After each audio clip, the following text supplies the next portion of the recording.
Chapter 11 compares different generations of cellular systems, concentrating on first generation, second generation, and third generation systems. And so there aren't really any problems in this chapter. A lot of it is just talking about the different features of the different systems, how the cellular telephone system has evolved from the first generation system, which was AMPS, through more modern systems. So we'll talk about AMPS today, and then also the standard by which AMPS calls are handed off, which is defined in this IS41 specification. And then GSM is a second generation system, and IMT 2000 is a third generation system. So but we'll just concentrate on AMPS today.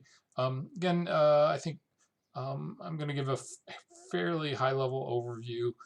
You'll get a lot more out of actually reading the chapter, a lot more detail, and answering the homework problems. You'll dig into the chapter a little bit deeper, but just a quick overview here of these different systems. So AMPS was the first cellular phone system.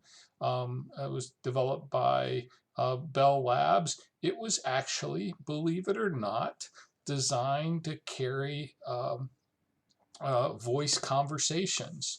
And it actually used analog for voice. So it actually provided fairly high quality voice. Again, not music quality, but fairly high quality voice, near wireline quality, or what you'd get with the traditional telephone system. But was not designed to carry, any digital messaging, anything like even text messaging or sending pictures or browsing the internet. That's not what it was intended for. The first systems were huge. So talk about that in here anywhere. Oh yeah, large trunk mounted unit.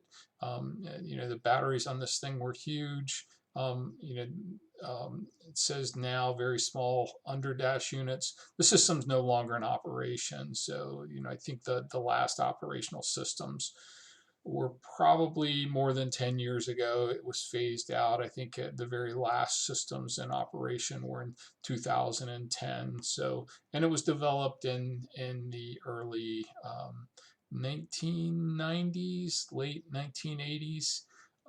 So small coverage area with large and small cells. They did use 7-cell clusters, so we've talked about that. There were 666 channels available, actually slightly fewer than that because some of them for voice, because some of them were used for control channels, and so those were actually split up among the seven channels.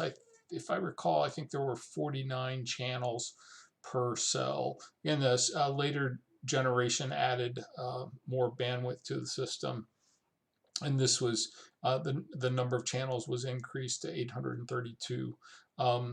You had to be fairly wealthy to actually have a first generation cell phone. I'm not quite sure what the original cost on these things were, but they were expensive units. Fairly medium power base stations, tens of watts, low power handheld portable units. Again, these were designed to be actually operated in cars. They were mobile systems, not really handheld systems. But you could get one installed in just a few business days, or again in 2010 in just a couple hours. Capacity for up to 100,000 customers per city, and the system was tied into the traditional telephone network, so you could place calls from mobile phones to traditional landlines, which is how most calls, which was how it was used in most often in those days, because at that time landlines far outnumbered the number of mobile systems. So used two different frequency bands. One band of 45, let's see, 24 to 49, that's 25 megahertz that was used to transmit from the mobile station to the base station, and then 45 megahertz above that, the channels were allocated for communication in the opposite direction. So there's enough separation there so that you could have full duplex operation or simultaneous transmission and reception. There were 3 kilohertz analog voice channels modulated using a 30 kilohertz bandwidth, and they used FM, so FM bandwidth to get the take advantage of the 30 kilohertz. There was some channels that were reserved for data. It was primarily for control data. We'll talk more about that later. And then those were 10 kilobit per second data channels. So we had both control channels and voice channels available. And primarily the system was designed to carry voice. So there were actually 2 bands. What was called Band A was used by the Bell Telephone Company systems and their subsidiaries, and then Band B, I'm sorry, I got that backwards. Band B was used for the Bell companies, and Band A was for the non-Bell companies. So AT&T would, allow service providers other than AT&T or Bell companies to actually use their systems. You couldn't have more than one of these systems in any geographical area, though, but Bell did allow franchisors to actually bring their system into various cities. Says here there was 312 usable RF pairs out of the 333, divided by 7, which was the 7-cell clusters. So you had basically 45 channels per cell, 312 in the entire cluster. You could use cell splitting and cell clustering with this system, so to increase the caller density in a particular geographical area. And again, this was the first system to use frequency reallocation. So adjacent clusters would use the same set of 333 available channels. So this is showing the frequencies that were actually used for bands A and B. Bands B, again, were the Bell Telephone Company associated systems. So the general operation of AMPS, the mobile system, was either idle, in which case it was scanning for available channels or registering with the nearest base station, or it might be originating a call, or actually in the process of receiving a call, in which case it would transition into this active call state. From the active call state, you would actually be holding a conversation, or you might be a handoff could be occurring if you're going from one cell to another. The mobile systems in the AMPS system were actually identified by 3 separate numbers. There was a hardwired serial number in the phone. It was a 32-bit number, and then that was supposed to be fixed. It's kind of like a MAC address for a network card. And then there's a system identification number that identifies, these were 15 bits, and this identifies the actual cellular network. It'd be kind of like identifying your particular cell provider, Verizon or AT&T today. The mobile station and the cell must transmit that the system identification number was part of the registration for the mobile system to actually be able to connect to the cellular system. And then the last number actually associated with the phone was the mobile identification number, or the actual phone number assigned to the mobile system. There were primarily 2 control channels that were used. The forward control channel was the base station down to the mobile stations, and all the mobile stations actually received the same forward control channel. There was only a single reverse control channel that could be used by one mobile station at a time to communicate with the base station. So the forward control channel contained information about whether or not the reverse control channel was busy or available.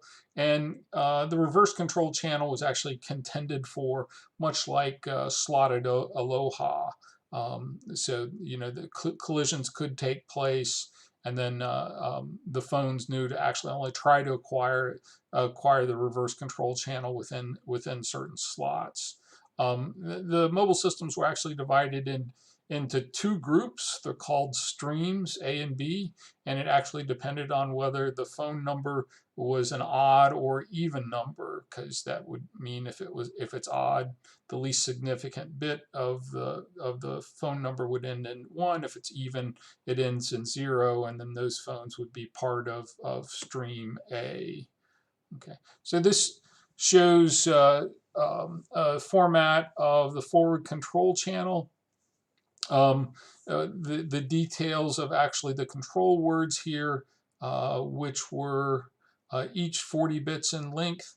I think there was actually error correction and control, so the actual data part was 28 bits, and then error correction added 12 additional bits to pad each of the control words out to 40 bits, and then they were actually repeated. So this would be in one frame of the forward control channel. So the words were repeated for another form of error control or error correction. So this would send a page is a request of to a mobile system to prepare to receive a call.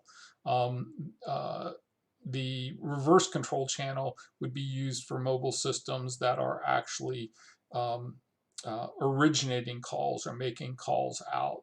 So the forward control channel, again, was a continuous data stream sent out by, and this was data, not analog, sent out by the base station to all the mobile stations.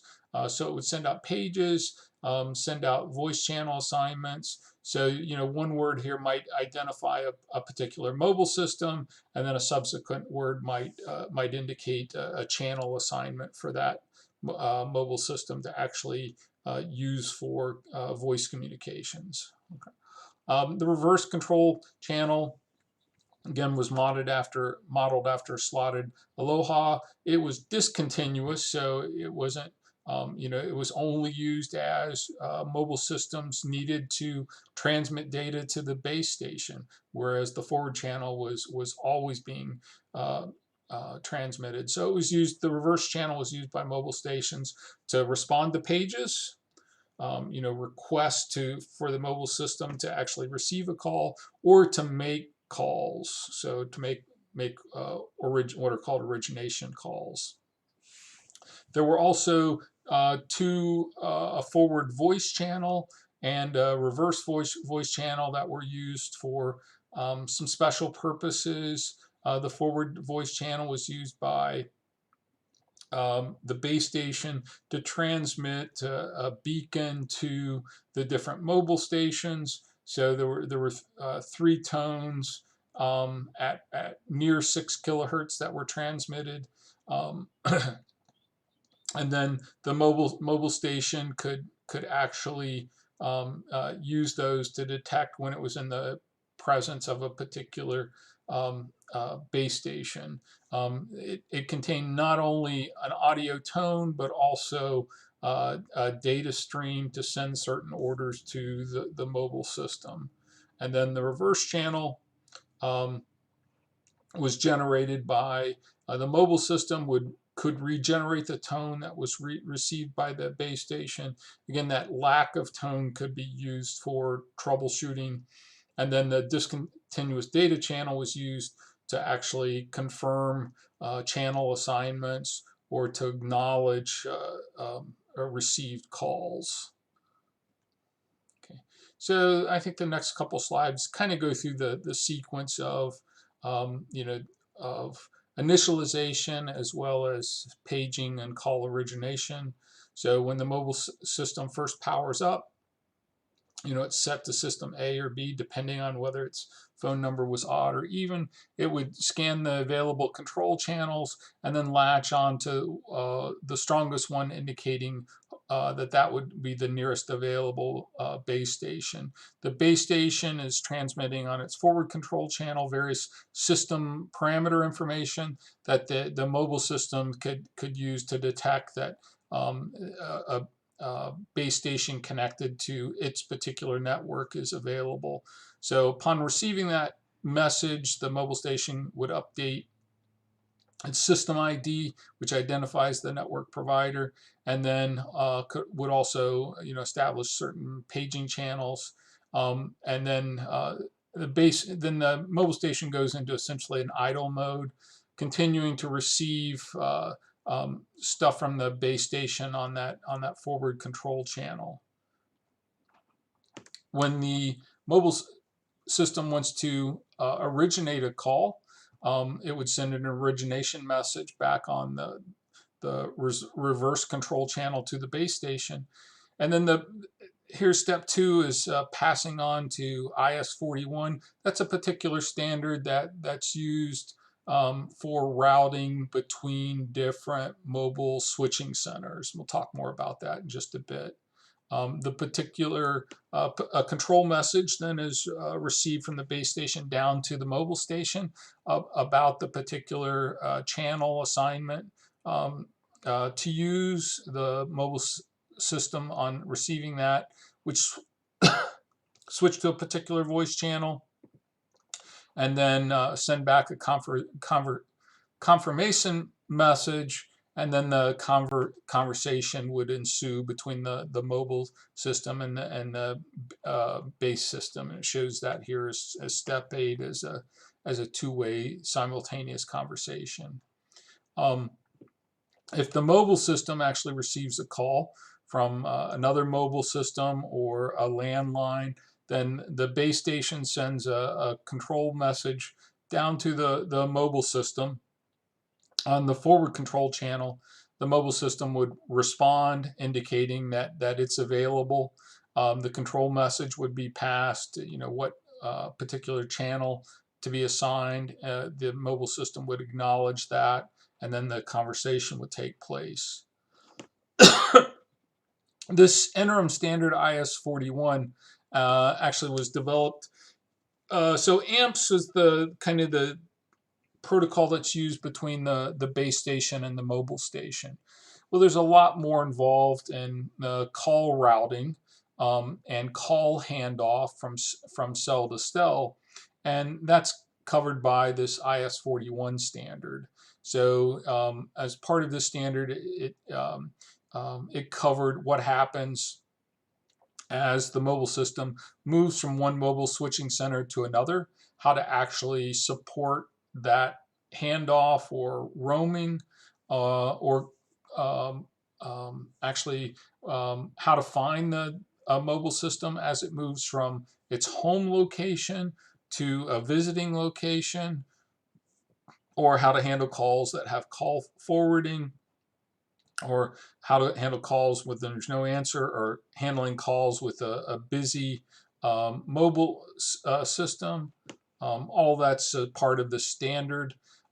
It again covers, here they label the mobile system as the cellular subscribers station, but so this is actually the part of the system that's covered by AMPS between the cellular system and the base station. What frequencies are used, the channels, assignments, and everything else.